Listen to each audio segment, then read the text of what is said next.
Are you unfamiliar with social media services? Have you thought about how files can be stored in cloud storage or how to use search engines? We're here to help. You'll learn what digital literacy means, how to start sharing messages, photos, and videos on social media. To begin with, you will be introduced to digital literacy and what kind of things it consists of. You'll learn about the skills needed, such as searching and evaluating information, keeping in touch with others, accessing materials, and staying safe online. We will explain why this is so important.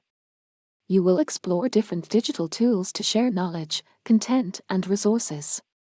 You will learn how to use the most general social media applications.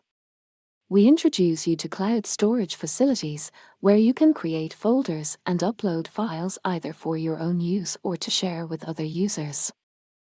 Third, we'll give you tips on how to find, select, use, and combine information.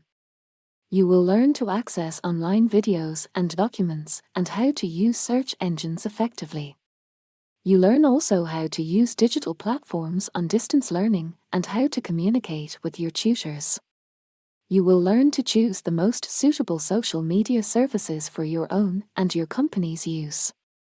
You know how to choose a suitable cloud service for storing your data. You understand what is meant by digital literacy. Congratulations! Now you know more about digital literacy, cloud services, information retrieval, and social media. You can search for more information on topics you want to learn more about.